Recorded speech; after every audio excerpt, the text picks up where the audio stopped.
Hi, guys. Welcome back to Wellness Wednesday podcast here with Uma, and happy Thanksgiving. Tomorrow is the big turkey day here in the US.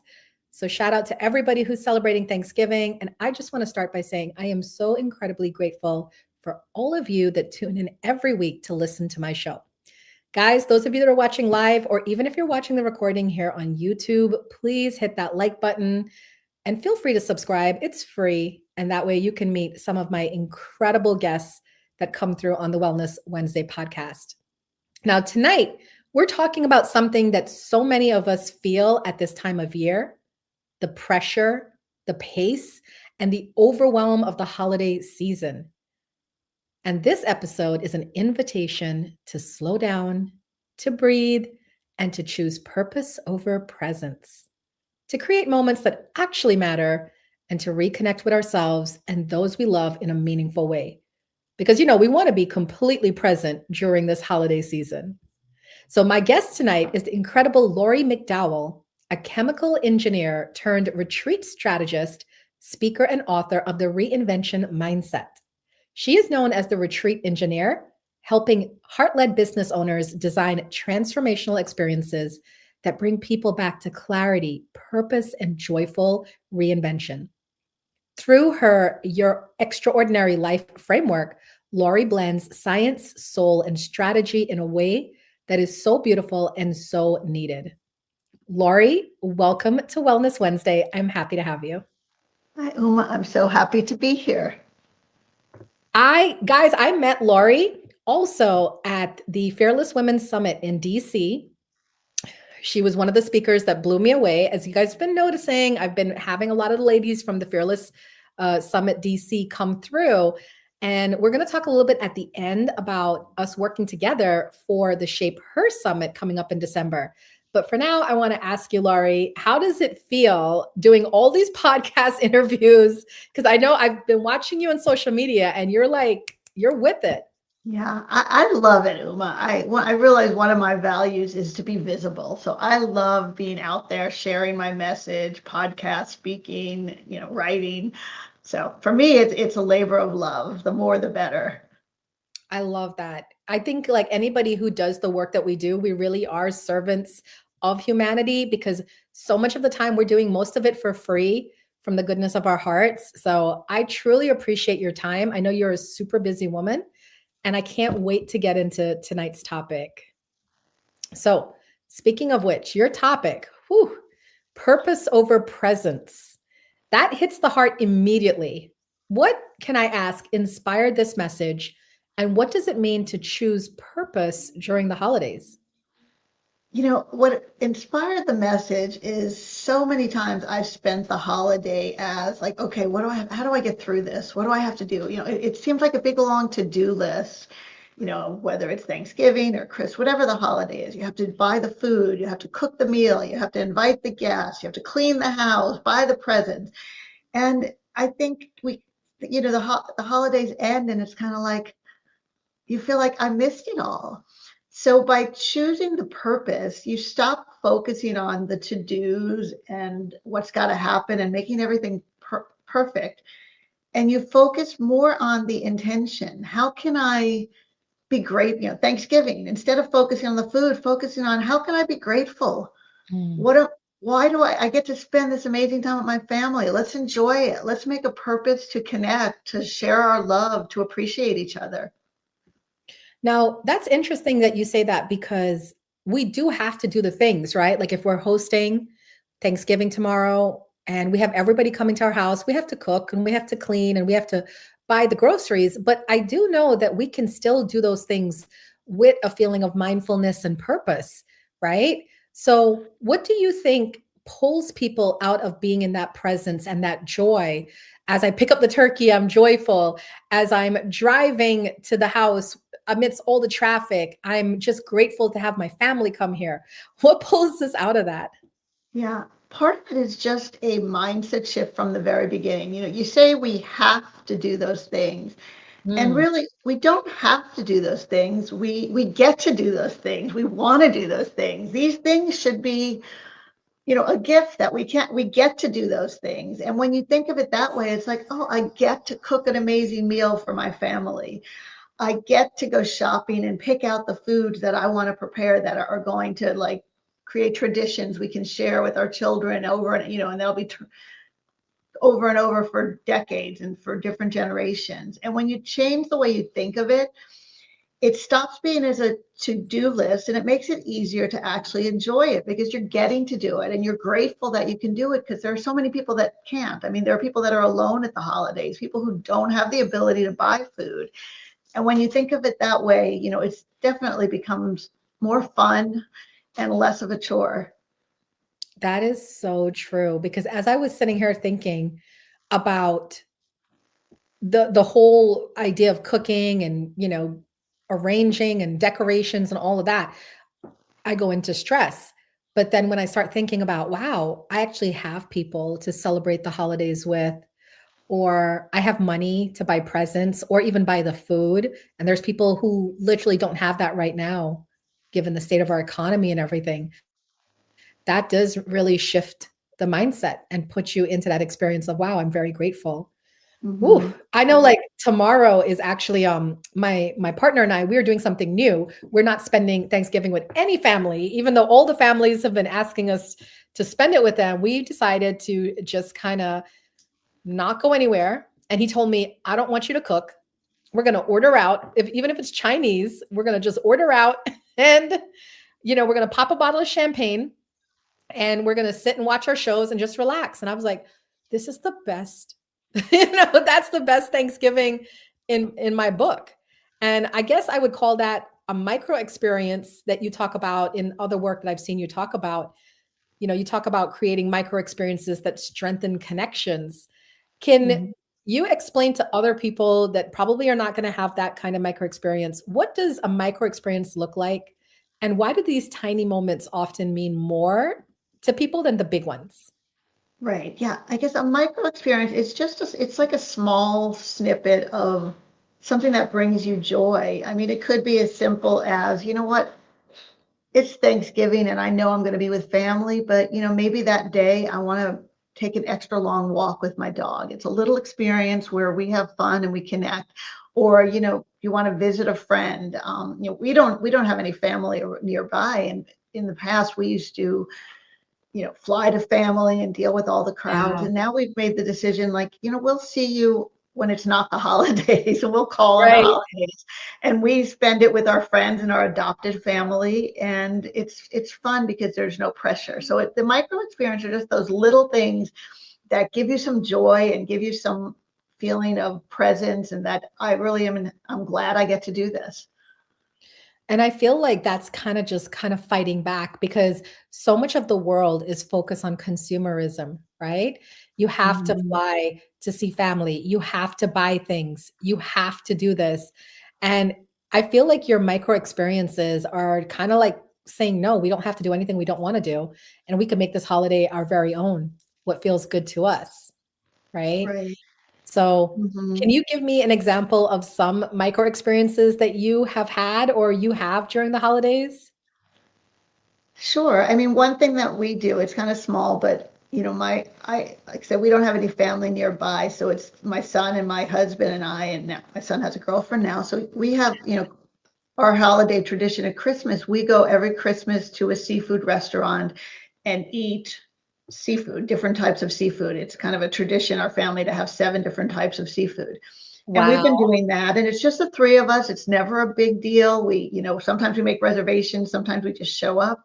But it's kind of a nice quiet thing we do to get the holiday started. So that's kind of like our micro experience where we celebrate the holiday. We're grateful to be with each other, but we're not making a big deal out of it. Yeah, that's beautiful.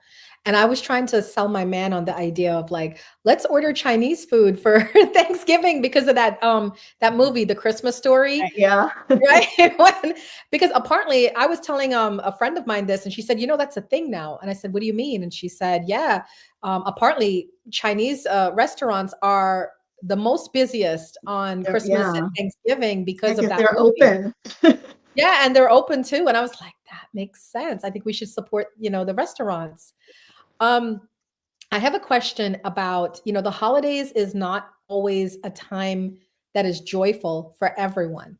There are people who have suffered loss, whose loved ones may have departed them, especially during a holiday season. My mother-in-law lost her brother on Christmas Eve. So that was a couple years ago, and Christmas Eve tends to be a little trying for everybody in the family. What advice would you give to people that are going through a grief? And it doesn't have to be losing a loved one. It could be the loss of a relationship, the loss of a job, right? Do you have any advice for these people? Yeah, I would really tell them, you're going to have grief and there are going to be unpleasant memories. And what you want to try to do is find just, like the micro experience, find that joy inside of you, something inside of you that brings you joy, and connect with it on that holiday. So yes, if you lost a loved one, it's going to be difficult being around family, but find out, before you go to the family event, something that brings you joy, whether it, like I said, it could be a walk outside, it could be listening to, a stand-up comedian, it could be reading a chapter of a book you really enjoy, or painting a picture. But we all have joy inside of us. We all can, we can choose to have a good experience. And when you anchor the holiday in that joy to get started, then anytime you're starting to feel real sad, you can kind of go back to that and, find it there. So, oh, you know what? Yeah, this is a really tough day. And, every Thanksgiving morning, I've now started reading a chapter of my favorite book or reading my favorite poem out loud. And that makes me feel better. So when I start to get depressed or sad, think back to that moment and you kind of anchor back to it. Because when you find that, no matter how awful the world is, there's still amazing things in it. There's still joy in it.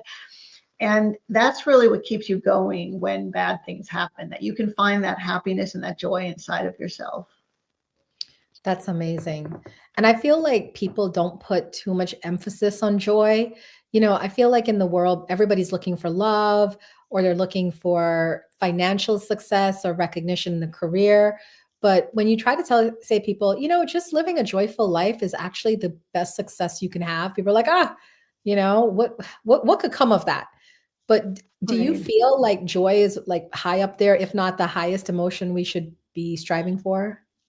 Well, I do, because just think of it. If you're in a room and everybody's really sad and one people looks happy and one person's smiling, like that's the one you're going to be drawn to. So if you're Yeah. trying to find money's going to go to the happy person.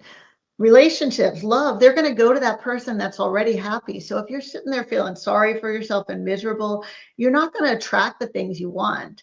But when you're happy and you're happy with yourself, you're going to attract all those other things. I mean, the universe rewards happy people. The universe rewards the good. So, because if you walked into a party and there were like 30 people there and 28 of them looked miserable and two people were sitting around laughing, wouldn't you want to go hang out with the laughing people? Factual, very factual. Now, I am a law of attraction manifestation coach. So, do I detect a hint of attraction, law of attraction in what you speak? Yes, definitely. I mean, I definitely believe we attract the energy we're living out. We attract things at those energies. So the more we can do to raise our energy, the more good stuff we're going to Yeah. attract in. Like attracts like. That is so Hmm. true. I feel like the holidays is such, I used to think all the time, oh, holiday season, everybody's happy, everybody's joyful, and I might not be having a good time. And then you feel so much like you can't compare, you can't keep up, right? And Hmm. what would you say to people that is just an ongoing theme in their life? As a coach, I'm sure you, and especially with the retreats that you plan, you're trying to get people to be more present and to enjoy life. What would you do if you met a client who wanted to work with you and they're just like, well, it doesn't matter whatever I do. I just can't compare to other people. Yeah, I mean, I find comparison to be one of the worst things we can do, where, comparison is going to steal your joy, because you can always compare yourself to someone. You can always find someone that has something you don't. It's just fact. And we never compare ourselves to all those people that have less than us. We always compare the other way. It's like, we never sit there and say, wow, I'm really lucky because I have more than all these other people. No one ever thinks that way. So I really think you just need to stop comparing some, because you are not them, you're you.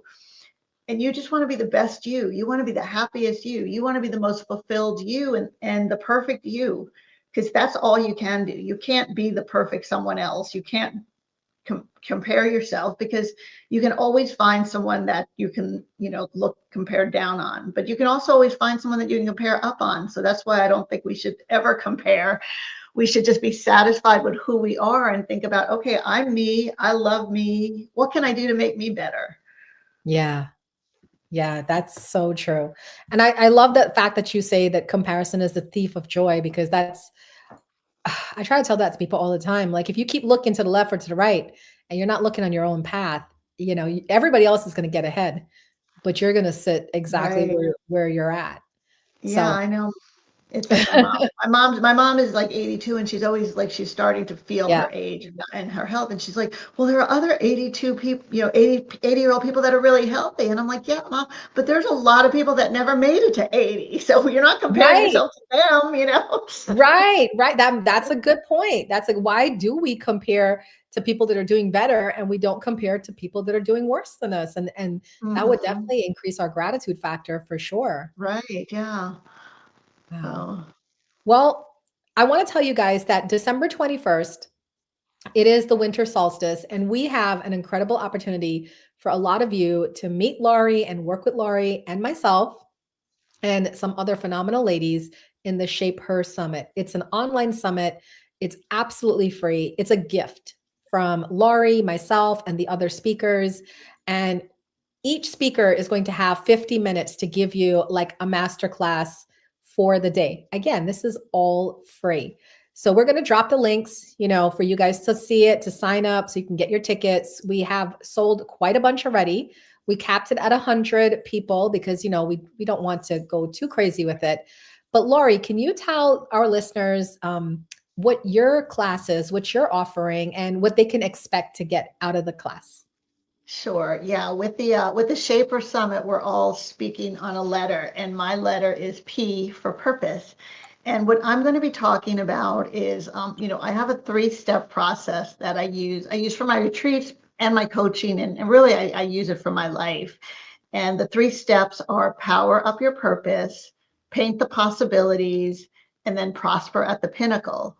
So I'm going to take you through those 3 steps, and we're going to be doing some exercises for each of them on our values, on our mindset, figuring out what our purpose is and how our purpose can let us see things that we never knew were possible, and then taking action so we can really live that pinnacle experience. So that's what I'll be talking about. And I'm really excited about it, and hearing all the other talks as well.